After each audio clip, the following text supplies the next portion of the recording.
Welcome to the Telling of Story podcast. I'm your host, storyteller Jules, and along with my guests, it's my endeavour to explore the art and science of storytelling to attract, engage, and retain a business audience, and to unpack why it works for some and not for the many that try. Listen in as Robert talks about getting likes versus getting hired. The way you cut through is always by balancing connection and credibility. So human connection is very important, but credibility is even more important. I think there's three elements to that. The first misconception about content is that we seem to prioritize likability over credibility. And the reality is likability gets you liked, but credibility gets you hired. So it's really about how can you become a credible partner for the people that you are trying to sell to, that you try to engage. In this episode, I have the pleasure of talking with Robert Moorman. Robert is the founder of a video-first content agency called Hunting with Pixels. Robert, welcome to the show. Lovely to be here, Jules. It's great to chat. Yet again, somebody has given me the world's shortest bio. So I know video hasn't always been your primary income or where you started. So maybe take me back and give us an indication of where it all began for you. It started off with the dream of becoming a famous guitar player. When I was like 6 years old, I decided I'm going to be a famous guitar player. And that's all I did and thought about all through my early childhood, through my teenage years. That's all I did. I was basically playing bands, be in a basement with my guitars and my 1,000 effects pedals. And yeah, that's pretty much all I did. Apart from cycling, I was also a really full-on competitive cyclist, which is always a bit of a weird combination because these things don't go well together. You know, playing late gigs and then doing a race next morning. Right. But I think that the learning of that was quite interesting because it's both things are pretty hard to do. You know, like the music industry and elite sport are both things that are really hard to get into, really hard to stay in. So it certainly taught me resilience. So when I was about 19 years old, I had to make a choice between cycling and guitars, and I got signed to a label. So I thought, well, go and tour with the band and getting free beers everywhere and doing gigs seemed like a great career option. And it is when you're 19, absolutely. Living the dream. It's weird because you aim for something and then you live the thing. And of course, when you live the thing, it's different from what you think it is. So it was interesting as an experience because I always loved the art of creating music. I really loved the studio. I loved the writing part of it. Didn't love the touring. Right. And of course, touring is 80% of what you do because you have to promote the album. So a few years in, I realized that when I hit the same German city or French city on a tour for the third time, I realized this is actually not what I want to do. As much as I loved it, and it was a big dream, and it's something I always thought about, but I realized that actually I just want to be in the studio and make things. So I transitioned to music production and did that for a few years. Also for the same label I was signed to at the time. And then after a while, the bands that was recording in my studio were starting to ask me if I could make their music videos. So we started doing that. And then in that experience, I started to learn how to produce and edit video content and realized that actually music and video production are actually very similar. It's a short story. It needs a rhythm. You basically create an arc in a 2-3 minutes time span. So the transition from music to video production was pretty seamless. From there, I ended up working for MTV for a few years. Great, you know, music and television, it's not to like. And after a few years of that, I realized that where I started was always about the creative pursuit. And where I ended up was I got really interested in people and the stories and the psychology of storytelling. And the turning point for me was when we were in the UK at the time, in London, and we were making a documentary about Black History Month. So basically we were interviewing fighter pilots in the 90s at the time who came over from India, from Jamaica, from all these English colonies, moved to the UK in 1940 to help the motherland. So they were basically fighting on the side of the Brits in the Second World War at great danger to themselves and out of a true idealism. It's amazing. But I remember interviewing this Indian fighter pilot, and he would have been 95 at the time, frail man, very, very sharp, mentally, but old, 95. And we turn up and there's this whole crew with the lights and everyone wearing jeans and t-shirts and talking to the guy in the third person. Like he needs to put his microphone on. He looks a bit like this because the light is not there. And I realized there must be a better way to do this because being in front of a camera was already very intimidating for this man. But we, as TV crews, just don't think about, at the time certainly, just didn't think about the human element of storytelling. Like, what is it actually that will help this frail old man tell the best story he can about his fighter pilot experience? And that made me realize that I wanted to create a company where it's not scary, that actually helps people tell stories, that makes the person who tells the story the absolute center of the experience. And then all the technology, the lights, the cameras, the people, how to behave around you, they're all secondary. Mm. So the human is the hero. And that got me to where I'm now, which is running a video production agency that specializes in helping people tell the stories. How was the transition between the Europe and Australia? When did that happen for you? So you're now based in Australia. Yeah, I'm now based in Australia. I moved here in 2008. So I've been here a while. What brought you to Australia? I met an Australian lady in London. As you do. As you do. And I grew up in the Congo myself, like in Central Africa. And all my early childhood memories are all outside because there was only outside. There were the cities, there were the toy shops. We were in a compound in the middle of the Congo. There was nothing but jungle. And I wanted a bit of that for my children. I want to be in a country that is still figuring itself out. It still has beautiful scenery and wildlife that's dangerous. And yeah, it just seemed really appealing to me, Australia, because it's a country in the making. It's not a finished product. The Netherlands is very old and great in so many ways. But I felt Australia, I find really appealing in that respect. But it's also been interesting living and working in 4 different places. Like I lived and worked in the Netherlands, I lived and worked in Germany, in the UK, and in Australia. And it's been really interesting to see even neighboring countries being so very different. We assume that Western culture is kind of similar, and that's actually not the case. And one of the things I noticed is a big difference between cultures is actually how we tell stories and how we disagree, and how that plays out. Tell me a bit about that. How do we disagree? Well, I think disagreement is something you can be afraid of. And I think we naturally, because we're the most social beings on the planet, human beings don't like disagreeing. And that's okay. That's because that's how we're wired. But when it comes to disagreement, there's 2 ways to look at it. You can look at it with fear and avoid it, or you can look at it with curiosity. It's like, that's interesting, Jules. That's interesting that you say that, or it's interesting that you and I have such a different idea about that. Tell me more.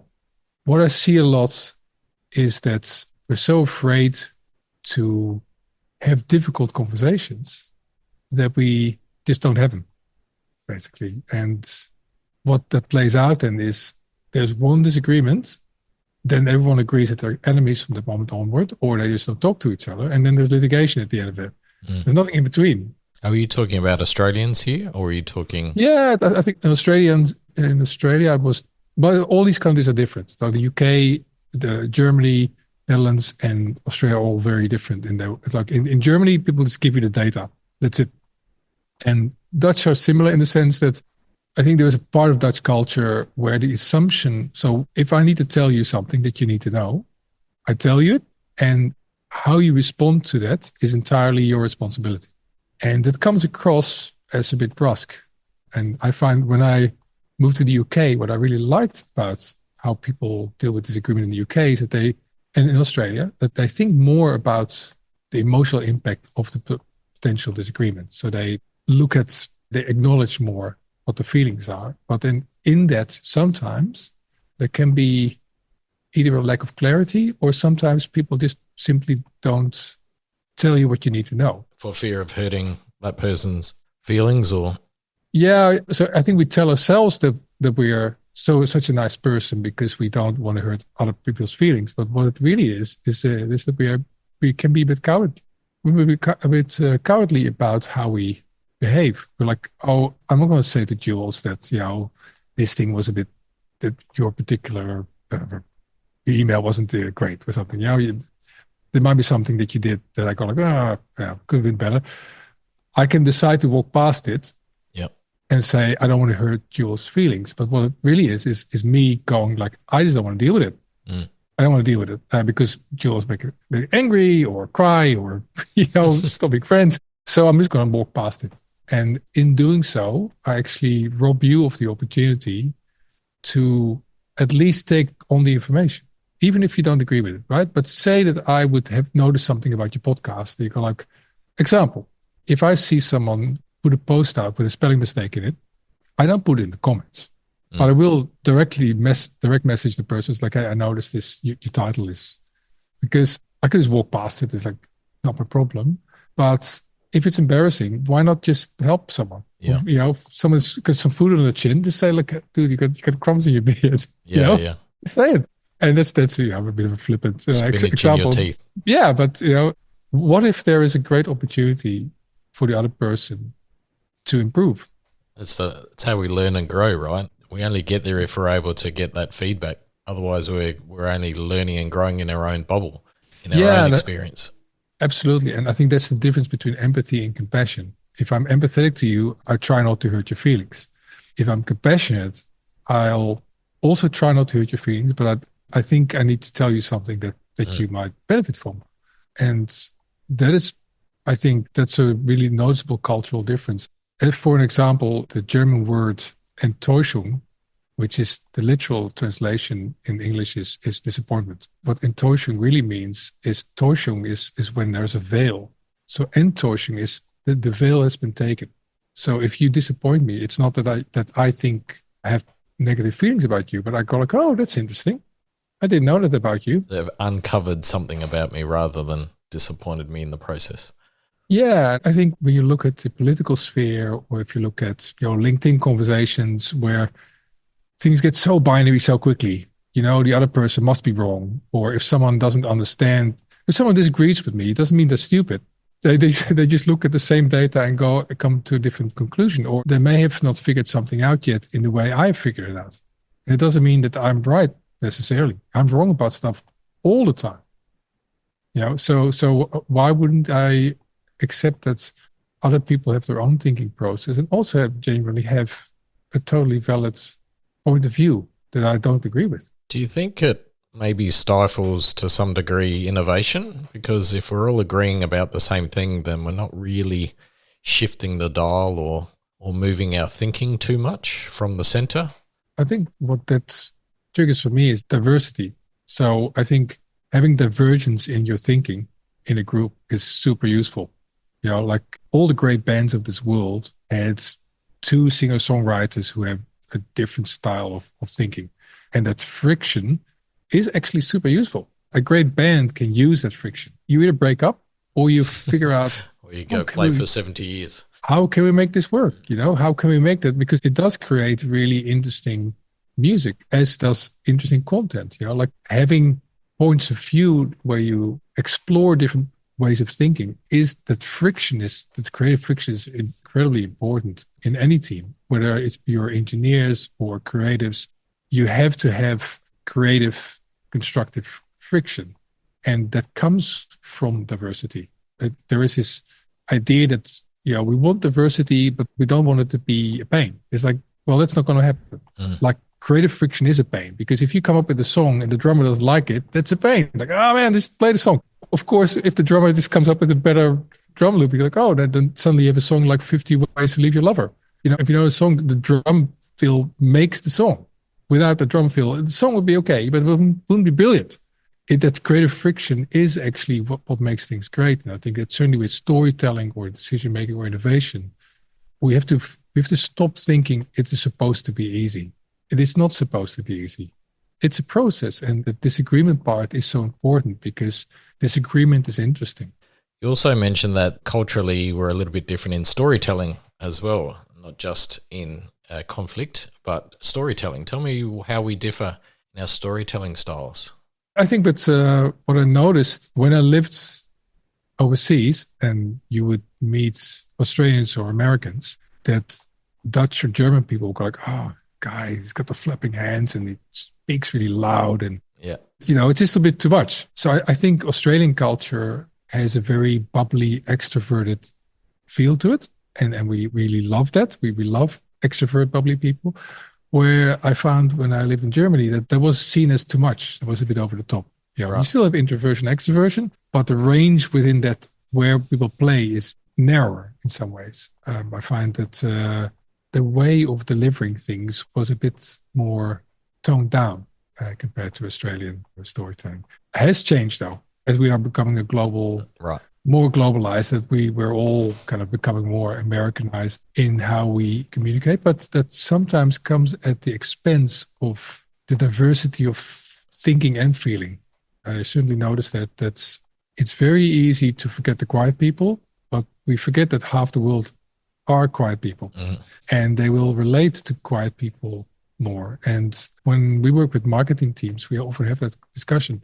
When you pick, you got a team of 50, 60, 70 people, and we're about to make a video, and we ask the marketing team, okay, who would be great to talk to? Oh, here's 4 or 5 people. They'll be great. What do you mean by great? Oh, they will be good on camera. So what's good on camera? Well, it tends to be extroverts, confident, disproportionately male, certain age, certain look. And you actually, in doing so, you narrow the scope of your storytelling. Because the reality is someone who is extrovert and confident will present well on camera. But the question is that person relatable to everyone? Diversity in storytelling is so important because there are really fundamentally different ways of thinking. Some people think about data first. Some people think about visuals first. Some people are quiet. Some people are loud. Some people like detail. Some people don't. You have to actually find the balance between all those preferences and really know your audience in that respect. If you sell to engineers, you can't have a guy with flapping hands and a loud projecting voice doing a marketing spiel because they want details, because they have to get it right. So engineers are driven by, will the thing work? And I will look at as much detail as necessary until I am sure that the thing will work, right? So as we do the casting process, as you pick people to tell your story, be very mindful of getting the cognitive diversity right. And I think that's certainly a learning piece for a lot of organizations. Speaking to your audience too, right? Just having in mind who you are speaking to is going to make a difference. Even if you're an extrovert and you're talking to, let's say, a technical audience, it's important to understand that, right? If you're too loud and gregarious and over the top, then you should have enough self-awareness to say, hey, maybe I need to tone it down a little and be a bit more direct and maybe a bit more fact-based in this particular story.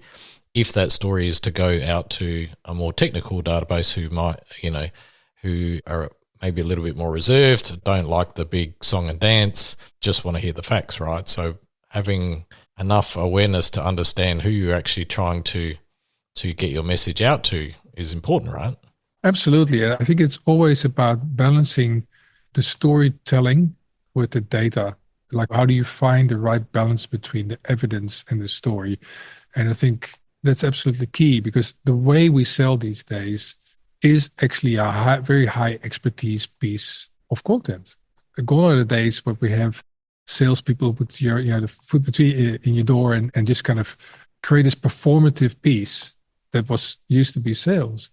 And now you see that salespeople are highly knowledgeable, technical problem solvers. They're not salespeople as such. They are people who are very good at a very niche piece of knowledge and content. So the content we curate to help those sales teams needs to reflect that. I read this really interesting statistic about how people buy cars. 20 years ago, you had a car dealership, you had your cars, and you would shine them up every day. You had 2, 3 salespeople in there, and 8 people walk in the door, and 1 buys a car. That was a bit of a metric. So the most people are literally tire kickers. These days, pretty much every single person who walks into a showroom is about to buy a car, because they've done all the research already beforehand. They know all the specs. They know which color they are. They know where to buy it. They're just looking for the best deal. And then it becomes a trust building exercise because your product is exactly the same. A Hyundai EV5 is the same here than it is in the dealership down the road. So what are you doing to build the trust that you're the right person to deal with? And your content should be about that. It's a trust building exercise, not simply talking about what the product does. So talk to me a little bit about that in a video context. What's trust building mean, and what does that look like if I'm a business owner and I'm looking to get out there a little bit more and get my face out there a little bit? How important is the trust? And you've said it's incredibly important. So what does that look like when I appear on camera? Well, I think the way you cut through is always by balancing connection and credibility. So human connection is very important, but credibility is even more important. And I think there's three elements to that. The first, I think, misconception about content is that we seem to prioritize likability over credibility. And the reality is likability gets you liked, but credibility gets you hired. So it's really about how can you become a credible partner for the people that you are trying to sell to, that you try to engage. The second piece is really about data. You have to make data the hero. Stories are great. Stories are very important, but ultimately the data as part of the story is really what gets you over the line, what gets people to engage in a meaningful manner. It's really about nurture and engagement. And the third piece is really about time. Credibility is something you build over time. So you need to create proof over time that you are the right person to talk to. Because the reality is your audience is only ready to buy 5% of the time. The other 95% of the time, you're simply being top of mind and providing all of that proof, all of that evidence that you're actually the right person to work with. So in this world where there is so much information available and AI has come up through the ranks very quickly in the most last couple of years, so there's an enormous amount of content being created in various formats. How do you cut through all of that noise? Like AI is there, everybody else's content is there, lots of different formats. You know, video is just one format of content that goes out in the marketplace. And as you say, a lot of people do 90+% of their research well before they even interact with the car dealer or any business for that matter. They're already doing their research anyway. So they're consuming somebody's content. How do you cut through when there's so much noise? It's becoming increasingly difficult. That's the reality. We are creating 6.8 billion pieces of content on a daily basis. That's just you and me, right? That's you and me and our robots. It's the robots. You and me plus our AI tools, or everyone's AI tools, is creating this enormous avalanche of content. And the platforms have picked it up, of course. They have to find a way to actively stop the tide of AI slop coming through. And Google just hired 16,000 people to actively look at the quality of your content. So the answer lies in that I think you have to create quality content over a long period of time and accept that simply punching through and getting a lot of reach really quickly, those days are over. We're almost going back to the old version of trust building, which is you just have to keep turning up over a long period of time. And I think if there's anything you want to do, the main thing is that I think the first thing is to think before you prompt. So the reason that AI content is so available, but also so lacking in impact is because it's too generic. There is a Jules way of looking at the world, right? And there's a Robert Moorman way of looking at the world. And AI is not going to help you figure out what that is. You actually need to do that thinking. You have to think before you prompt, because the prompting kind of dissuades you from that thinking process. Like, what is that thing that I'm really about? And I think the prompting just creates so many options that you can start following the prompt, and you'll end up with okay content, but it's generic and it's not very meaningful. So if we want to stay top of mind, create regular pieces of content, and I'm thinking anywhere between 2 to 5 pieces of content a week. That doesn't have to be all video, but you have to stay top of mind. And with that in mind, I think it's really important to find a workflow that's easy to maintain, because that's the second thing where I see a lot of content fail, is that people give up because they simply run out of puff. there is a lag between when you start posting your content. Initially, very little seems to happen for a while. And it's because the algorithms are picking up that you're doing stuff.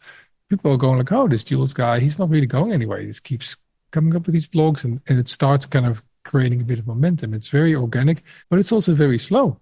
So you have to find a way to fit it in the life that you currently have. The idea that you can just tack it on to your full-time job or just fit it in, you almost have to be very deliberate about if I'm going to do this content stuff, and it's like, say, 2 hours a week. Like I spend 2 hours on Monday, between 9 and 11, I make all my content for the week, including the video content. So there are things that I've decided not to do on the Monday because it's the only way to make time. I have the to-don't list, and I'm going to put a few things on the to-don't list, and then we're going to get started. And the third thing that often happens is that people start and they gave up either because they're out of times, we talked about before, or the gremlins turn up. You put one or two pieces of content out, and then this self-doubt kicks in. Like, oh man, this is not working. Maybe I should try a different direction. Should I sound more like Brene Brown, or should I be more like Seth Godin, or whatever it is? And you kind of lose track. My experience is that as you start, you need accountability buddies. You need people who actually actively support you and will give you an honest opinion. So it's often not your partner or your mom or your colleagues, because they're going to say, hey, that's all great. Yeah, they'll be able to say everything's great. You need actually a few people around you that's maybe on the same journey. So we start putting together little groups of other content creators, different industries, different place in the content journey, but it helps to once a month get together and go like, what do you think? What's your honest opinion about the video blog I put out? Or what do you think of the tone, the voice of that piece of written content I created? Because having a sounding board and accountability buddies is actually what keeps you going once you get started. So which one of those three do you think actually is the biggest barrier to most people? Is it the mindset, the gremlins? Is it the time? Well, if you look at the metric, 97% of people on LinkedIn don't post at all. So how is it that 3% of the people on LinkedIn make all the content? And 97% of LinkedIn doesn't make content. And I think the reason for that is that most people just want to get on with the work. They just want to do the work. They don't want to be a content creator. But what happens there is that the people who are visible are often just good at being visible. They're not necessarily the best experts or even that good at content creation, but they're just there. So I think there's no way around being visible now. Like simply the idea that you can just do good work and that will build a healthy business, I think that's becoming increasingly difficult.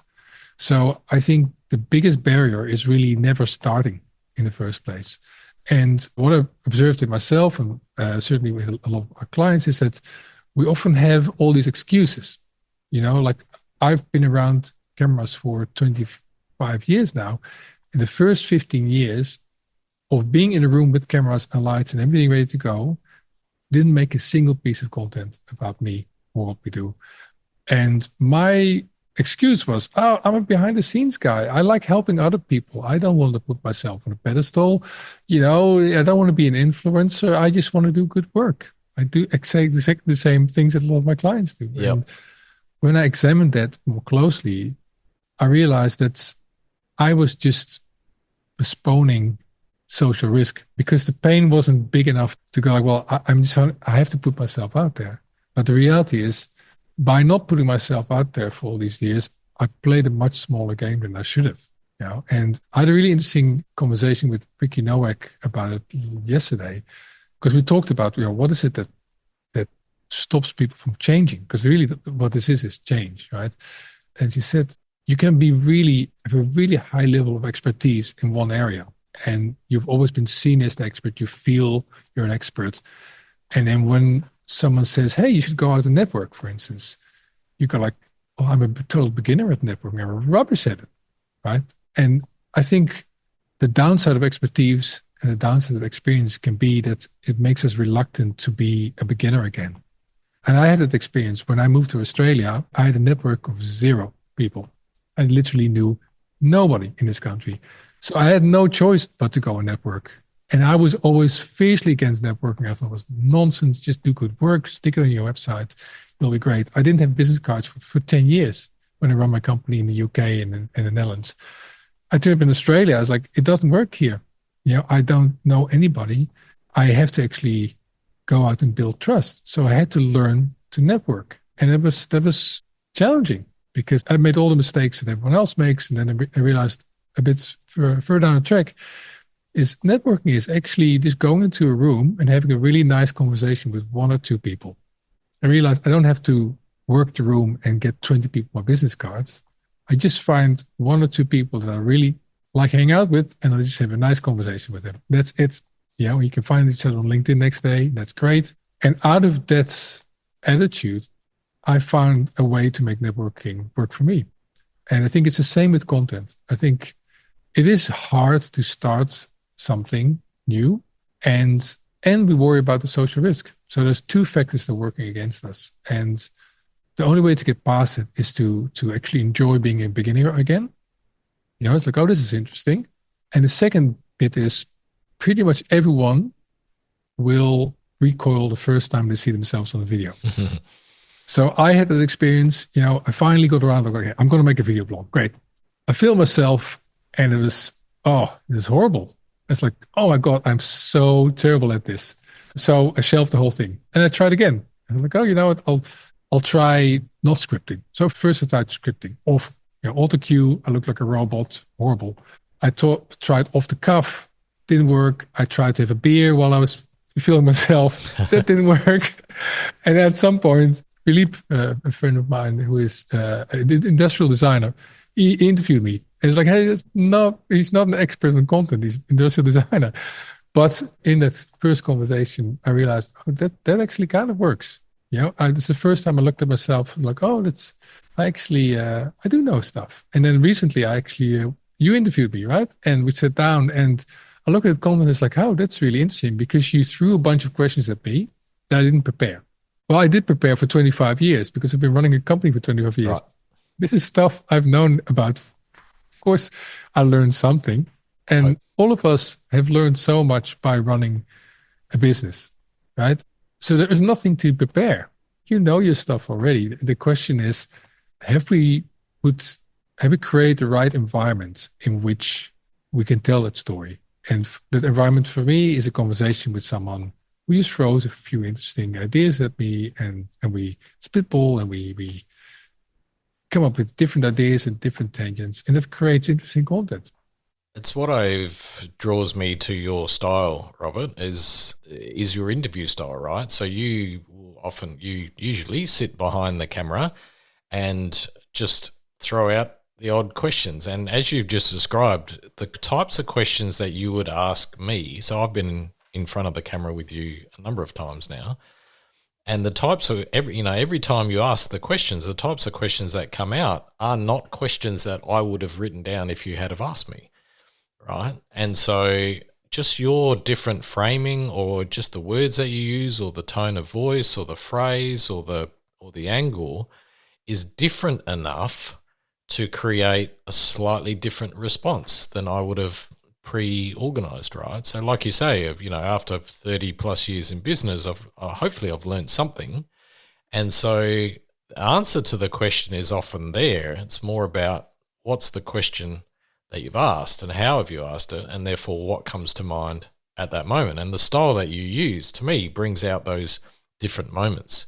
I too started, you and I met something like 15 years ago where I gave, self-video production a bit of a crack, and I look back at those now and absolutely recoil at both the quality and my style and, the camera angles and the lighting. It was all terrible. But you've got to start somewhere. You're going to suck, and it's going to suck for a while. And even when you think you're doing okay, you'll continue to improve over time, right? So you and I were talking just before I hit record, and you mentioned doing the reps.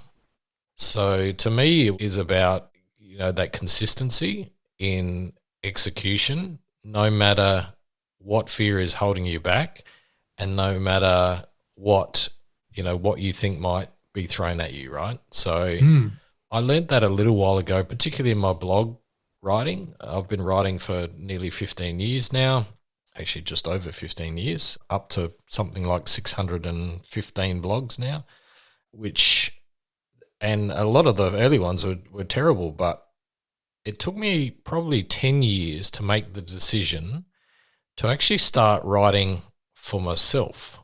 So rather than overthinking, how do I sound? What, is anybody going to like this? Am I, worthy enough? All of those kind of questions of self-doubt and consequence. I started going, you know what? I'm just going to use it a little bit like an out loud therapy session, right? Where something comes to mind and I just want to write it down and just get it out there. And by getting it out there, you kind of release it to the world. You fine tune your message a little bit. You start to get better at it. It starts to become easier. Video has been different for me, a similar journey, but not as frequent. And so I'm still learning, right? So I still don't necessarily like the way I look on camera or come across. But to me, it's about putting in those reps, right? So as you said, being consistent, doing it, on a weekly basis, making sure you're producing a number of pieces every single week, putting it into your routine, to me has been a massive shift in my thinking. But without it, there's no way I could ever produce the volume of content that I've now produced, right? 600 something blogs, 50 odd podcasts. I'm writing my second book. It's all content, right? And 100, I don't know how many videos either. Somewhere in there's probably 100 or so videos as well, right? So I know I've rambled on there a little bit, but tell me a bit about, if somebody out there is listening and going, yeah, I get it, guys, but I don't even really know where to start. Is video the right place to start necessarily? Or how do I get out there, get out of my own way and start putting in some reps, even if it's just a few? Well, I think there's two things to that. And these are two things that I've had interesting conversations about recently. One is that you have to look into other people's rearview mirror. Brene Brown wasn't always Brene Brown. Her first stuff was mediocre, but you can't find it anymore. It's disappeared. Like all of her stuff is great now that you find online. But another person I really admire is Michael Dixon. And I had a really nice conversation with Michael Dixon about it, because Michael Dixon wasn't always Michael Dixon, right? He's awesome now. But we were in a bar and having a drink, and he showed me some of his early content. And it was still there. That 50 views on YouTube, and it was all over the place. And I love that he didn't take it down, because you can actually see that progression. And you go like, oh, that's where you started. Early Gary Vaynerchuk, awful.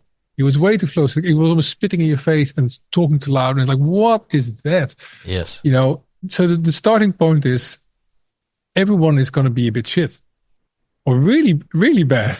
The difference between people who eventually succeed and who don't is that the people who succeed are in that 3% of people who will keep going anyway.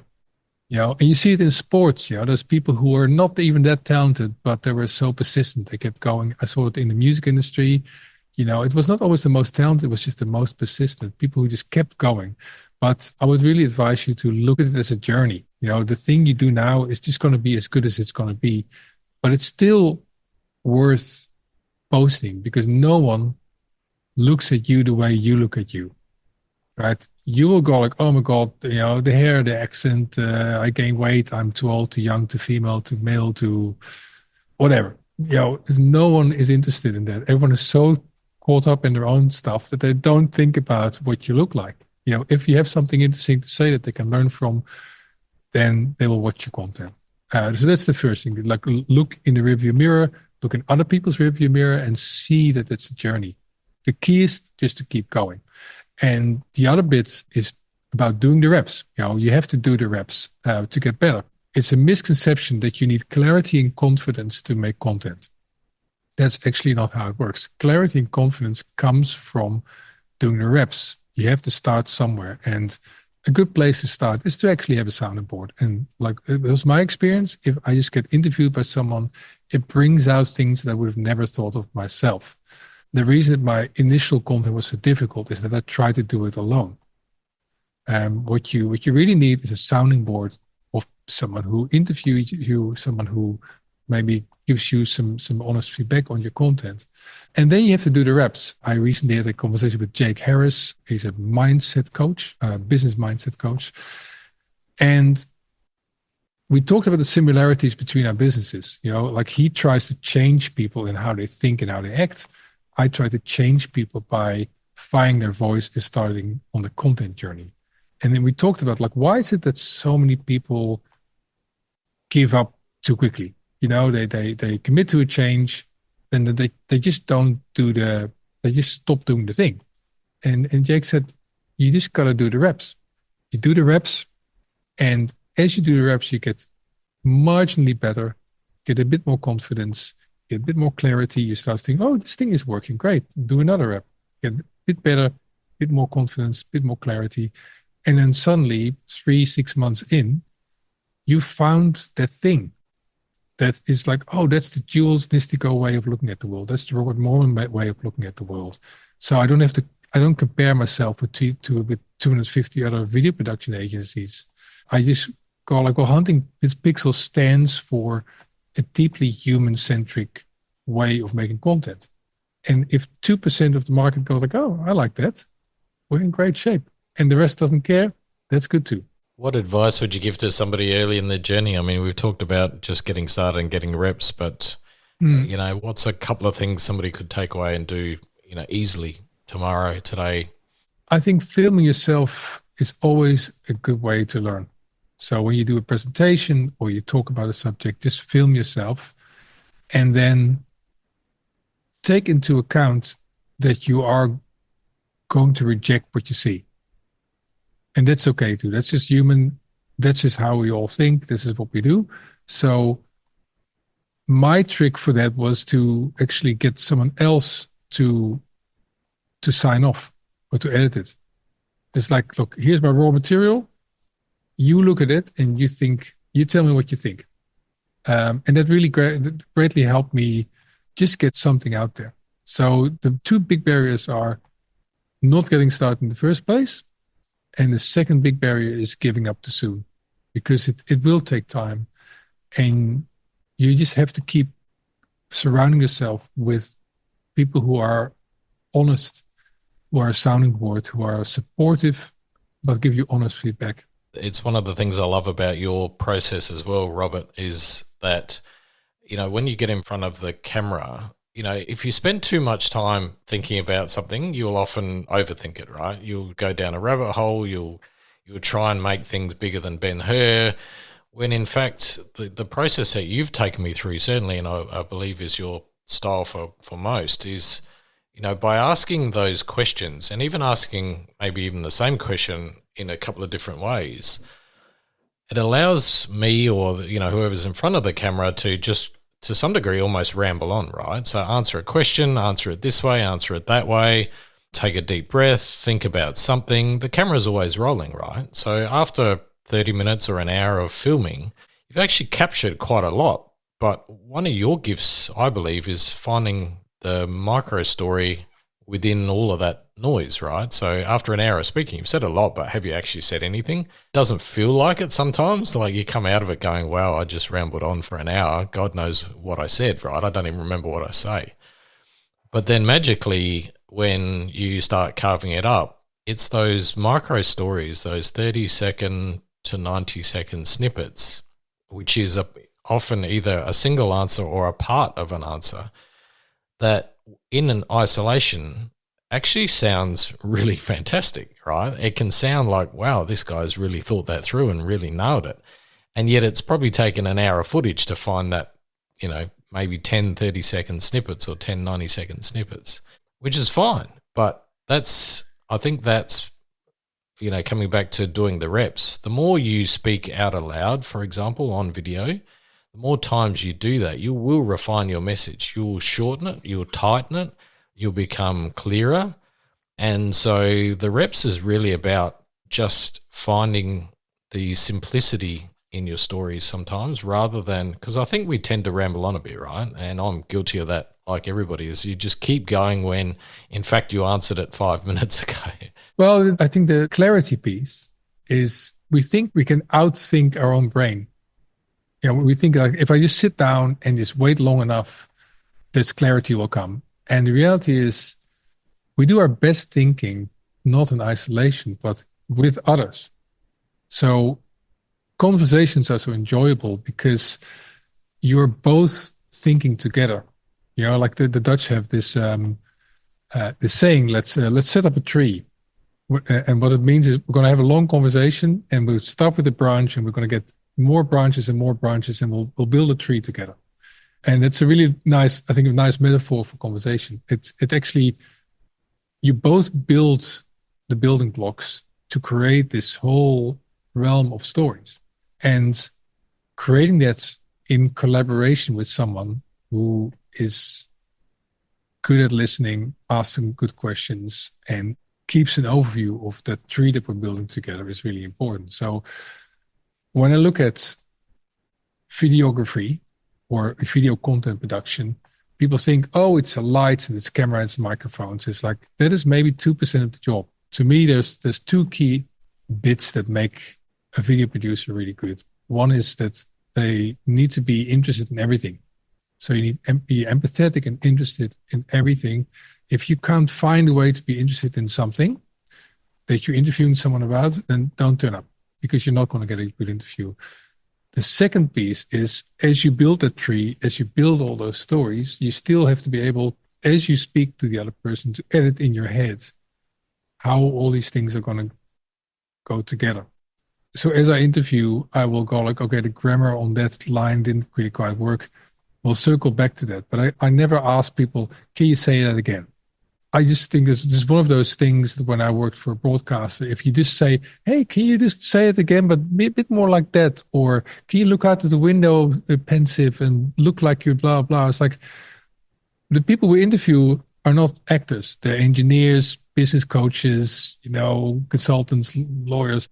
Don't make them do the TV presenter thing or, the actor thing. We just have to find a way to have a conversation, weave in the stories together so it goes together in a piece of content. But the number one thing is just to be interested in other people. And that's what I hire for when I work with editors or camera operators. Like they have to be interested in everything. You have to have that curiosity, right? Absolutely. And it makes the job so interesting.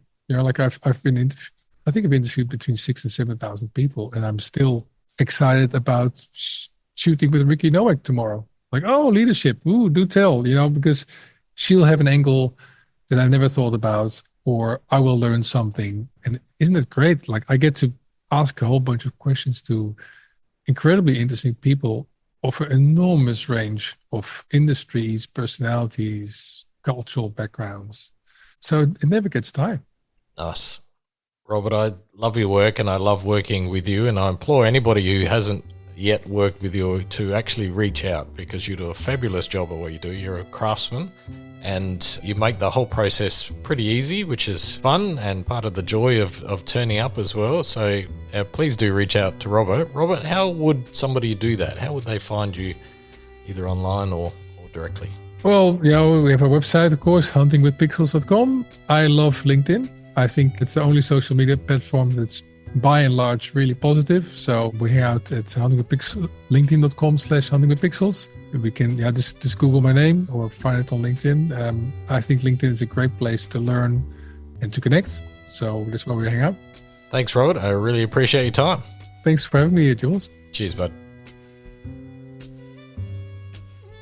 I loved Robert's perspective on communication and diversity, of how different people and different cultures think, feel and react can make for great opportunities to collaborate, which leads to the importance of diversity in your storytelling in order to relate to a broader audience, to get your message heard and understood. Much love. Chat soon.